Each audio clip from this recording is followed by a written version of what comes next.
going to share with us is indeed One Touch from the King. And I'm going to be, like I said, winging it quite a bit, but that's okay. God knows what he's doing. I'm going to do the first reading, and then after that, we'll go to Luke's Gospel of chapter 8. But for the moment, I want us to read that great chapter on love, because everything revolves around that, doesn't it?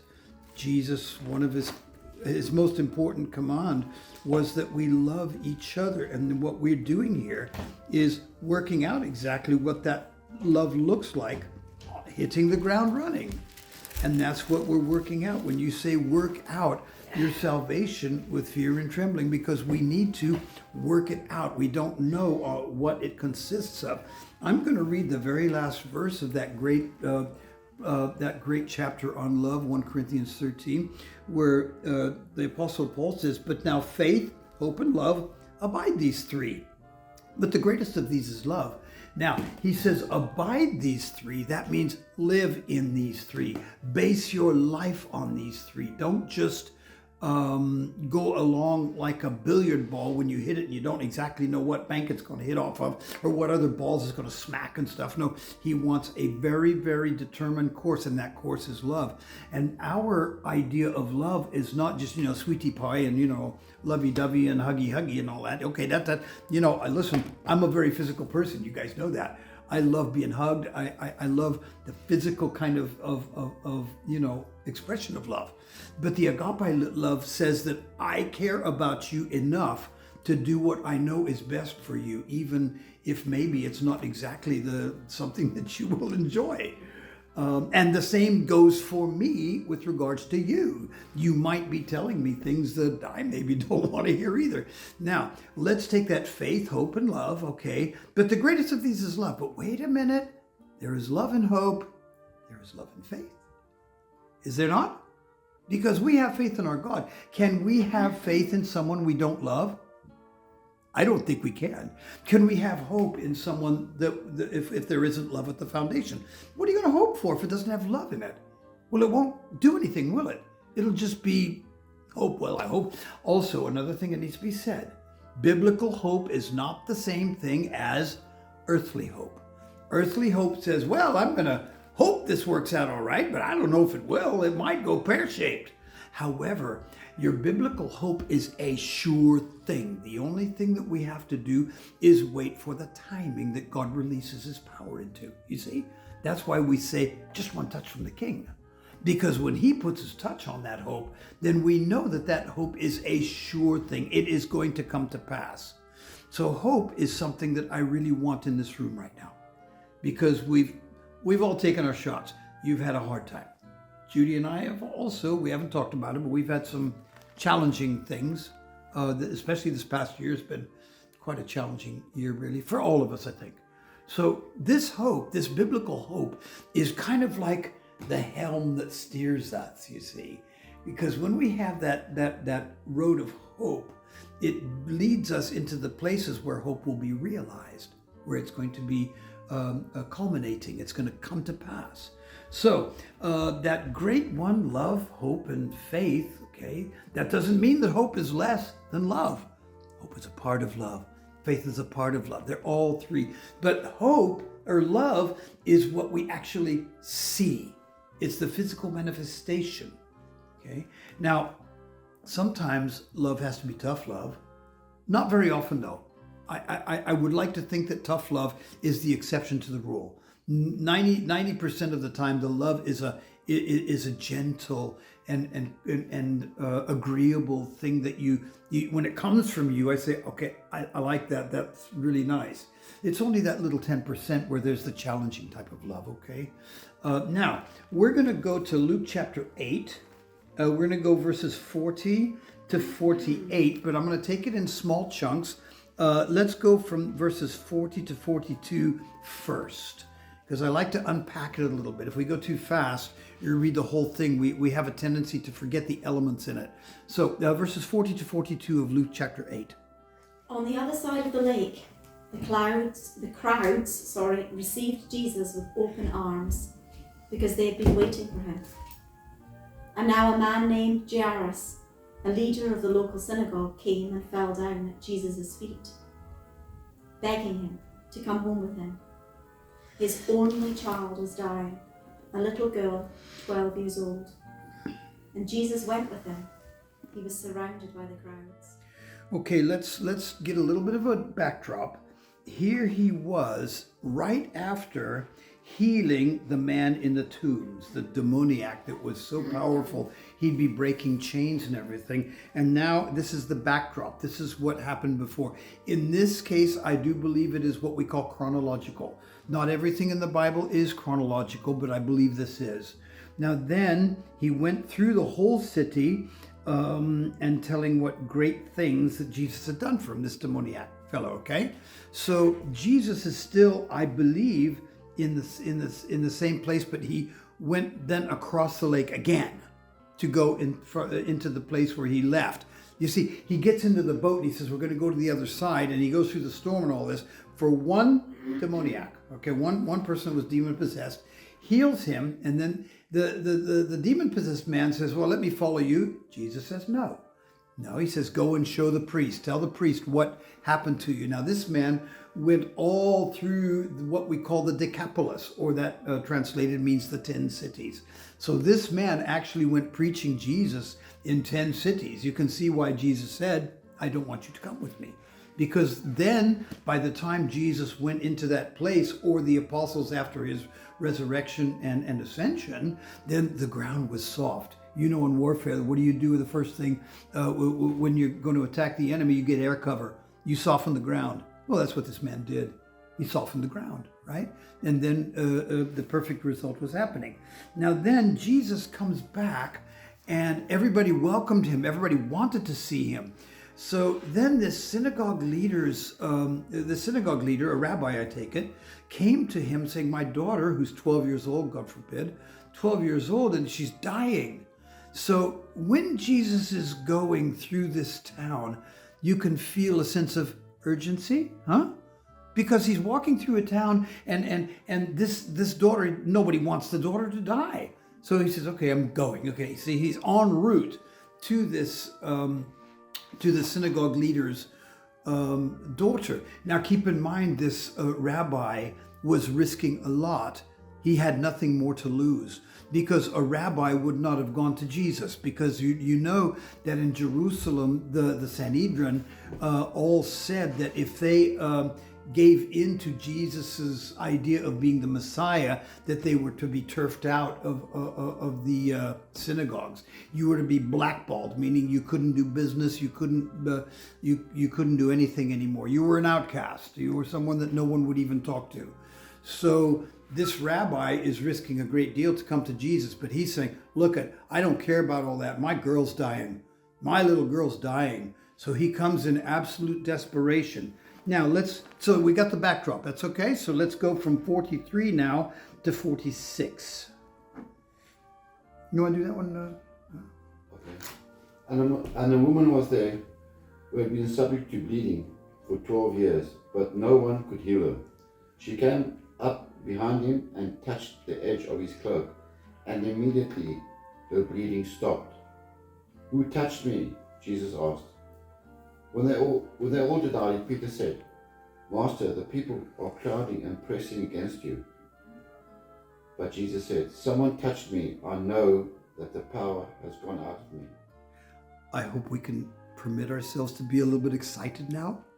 Do you remember the just one touch from the king?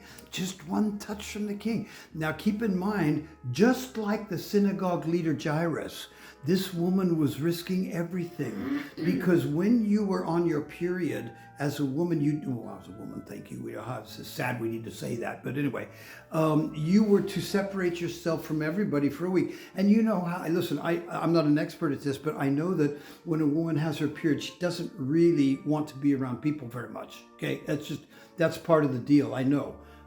In my male astuteness, I'm being sarcastic. Or not. Yeah, or not.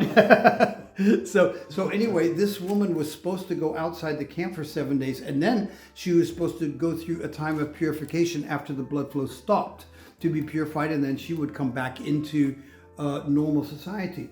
Now, this woman for 12 years had had no human contact, because everybody shunned her, she shunned everybody, the flow of blood never stopped. To say nothing of the fact that it must have weakened her greatly. Because when you have your period and you have the flow of blood, it weakens your body. You're losing something. You know, blood is vital. And I think that when a woman has her period, she loses quite a bit of blood. I don't know this for a fact, but Some women lose more than others, but yes. some women really lose a lot. Of course, so it has to weaken your body if you're going through that. Also, the fact that the menstruation is made so that the egg doesn't rot inside the woman. So it's God in His wisdom. Yes, Donna. She had that death, because I think that there is significance in the fact that she's been bleeding for 12 years. Yes. A mother's purpose, or a woman's purpose in those times, was surely to be a mother. Yes. Yes, good. For 12 years, she has had the curse of death on her womb. Yeah. Yeah, look And at this that. young girl is 12. Good So for point. the same length of time Look at you. that this little girl has been alive, Yeah, she has sure. had this Yeah. curse upon her womb. Look at that. Well done. You tied up the knots. You tied up the threads in a way that I couldn't. That's really important. I'd actually like you to say that again. Can you do that again? Nice and loud. That's good. I want to hear that. That's good. Don't know if I can say again, Larry. That I think that there is significance in the fact that she was bleeding for 12 years, and it is the same length of time that this girl has been alive.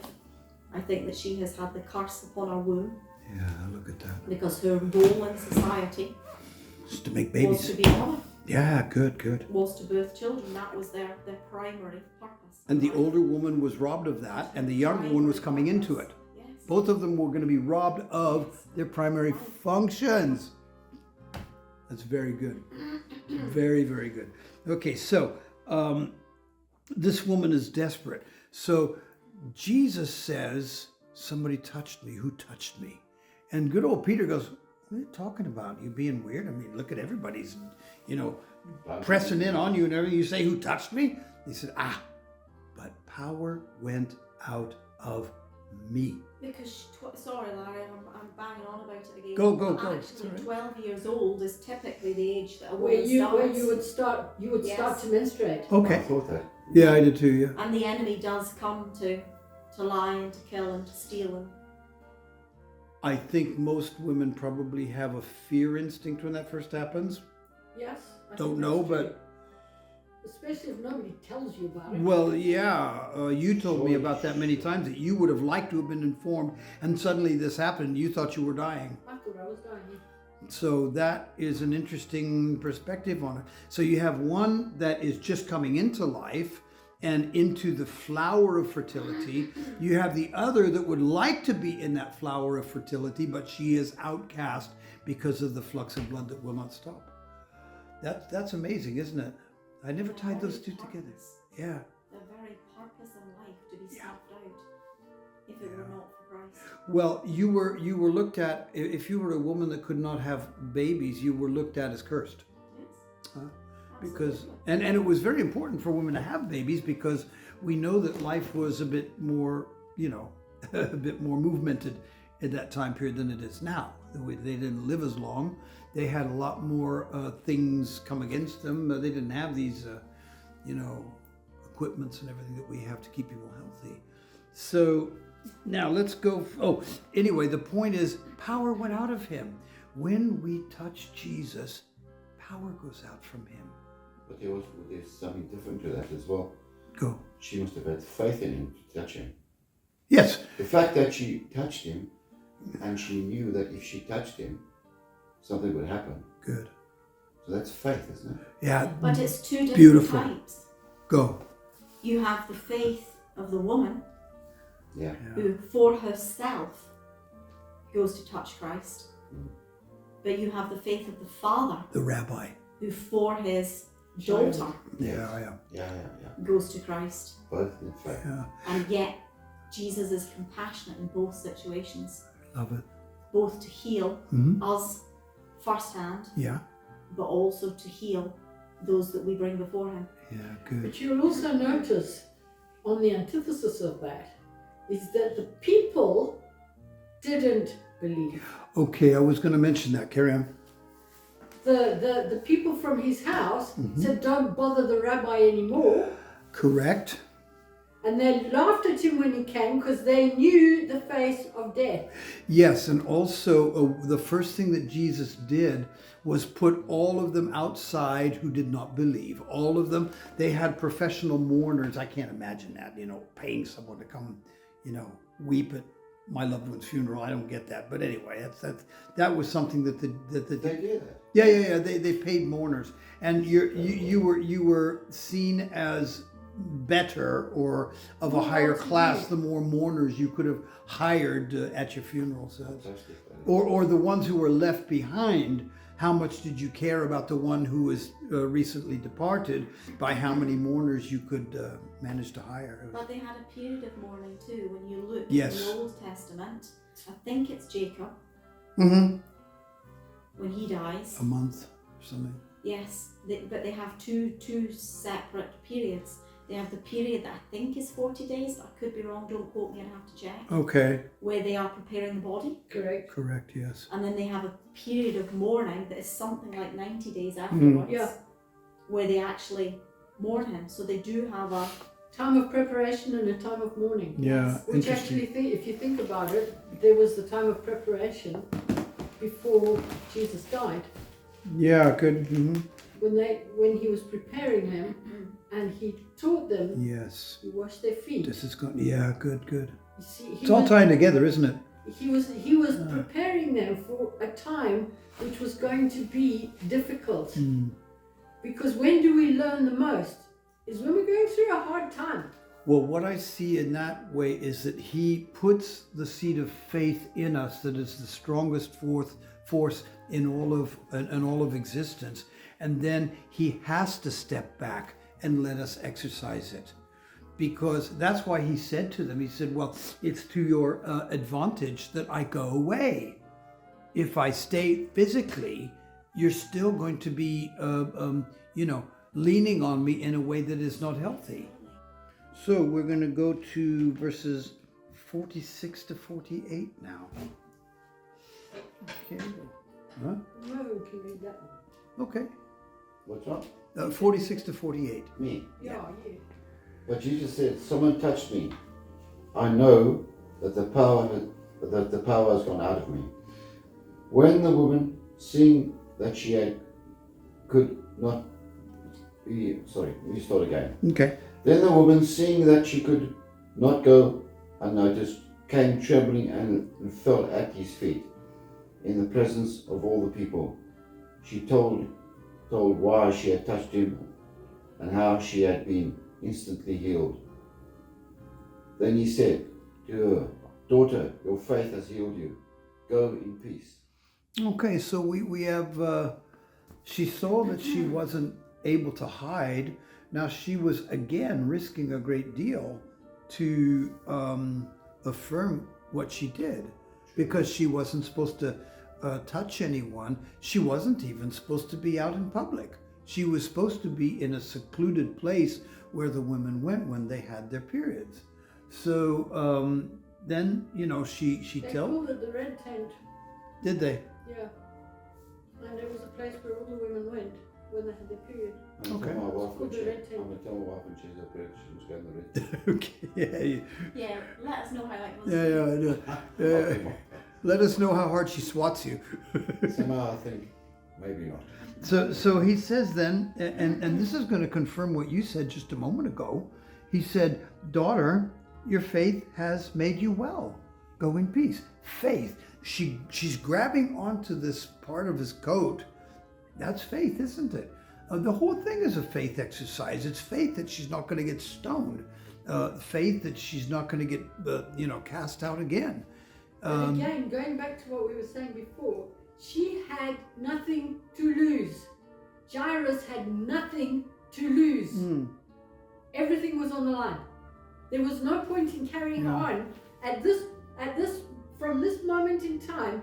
There was no point in going forward unless something changed. No. They had reached the point of no return. Exactly, and I think that there was an animation that I saw on just this subject once that I thought was so well done. It showed the woman, and she was kind of haggard and ridée. What's that? Ridée in English? She had lines of age in her face. There's a word for it. Huh? Like me. Well, no, No, actually, yours aren't anywhere near as bad as mine. Wrinkles is the word in English. Wrinkles, Sorry. yes. Yeah, okay, she had wrinkles, Right. and she was pictured in this particular film as being ministered to by a doctor, and she's shelling out money, and then after a while she says, she just goes, "I don't even have a life," and she says it with her guts, and she sees that all her money's gone, all her health is gone. Everything she has is gone, and she just screams out, "I don't even have a life!" And when she goes and touches the fringe of Jesus's tunic, she doesn't do it like she grabs, she grabs it with a bit of growl, and a bit of guts in there. It was so well done, because when life batters you for so long and gets you down for so many months, sometimes you just go, "I've had enough. I'm so tired of this." I've felt this way this year after this radiotherapy, where my it's nowhere near what others have had to tolerate. So I really do squeal like a little porky pig when I suffer. I'm not a good sufferer, but and sometimes I think, I remember after my heart attack, I talked to the doctor, said, "Am I ever going to be normal again?" And he says, "Yes, you will. You will be normal again, but it is going to take quite a lot of time." And it did. It kind of came right. And I know that after this radiotherapy, it'll come right again. But when you're in the throes of it, oh God, it's frustrating. But just one touch from the King, and she reached out and grabbed that touch from the King. This is what we have to do. We have to reach out and we have to touch the King, because I know that he is going to heal you. I know this. But when you keep suffering, you question it. Say, "My God, am I going into the casket now? Am I going into a coffin or what?" Because you're afraid of that, aren't you? I am too. Because I'm thinking of all these people who, God be praised, I have a lot of people who love me, and I'm so happy about that, because it's wonderful to be loved. I've never been scared of it before. I have. Ever be scared of what? Of dying? I have. So I'm going to finish this with a passage from Romans, because as I said at the start, this is very, very important. I'll read this one. It's very important. Romans 5, verse 5. I will take it from verse 3. Now, when I read something like this, in the epistle of Peter also, he touches on this. When they say, "I rejoice in my tribulations," I feel like I want to slap him. Okay, I'm being real with you. Because I think, what do you mean? I'm going through this. I've had enough. I'm tired. I'm hurting. I'm in pain all the time. And you tell me I'm supposed to like this? Get a life. Yeah, but Peter and all the disciples were beaten and. Oh yeah. I'm just getting real that when he says that I'm supposed to rejoice in it, I'm sorry, I don't. That's just the truth. I know that I rejoice in it after it's gone, after I'm back to normal and I am a functioning, contributing member of society. But at the moment, I don't rejoice. I just don't. Now, in verse 3 of chapter 5 of Romans, he says, "And not only this, but we also exult in our tribulations." Now, why? Here we go. "Knowing that tribulation brings about perseverance. Perseverance, proven character. Proven character, hope. And hope does not disappoint, because the love of God has been poured out within our hearts through the Holy Spirit, who was given to us." There's a reason for the hope. It's not just, well, I hope this happens okay, and it might not, but no, this hope is a sure hope because of the Holy Spirit that has been given to us. So this is why I say just one touch from the King, but that is our hope. And we have that touch from the King. He's not withholding his touch from us. You see? Now, at the time when Jesus was on the earth, they had to reach out and grab it. But now that he's risen from the dead and ascended, we don't have to reach out and touch him. He's already touched us, you see, with that blessed message of hope. And hope does not disappoint.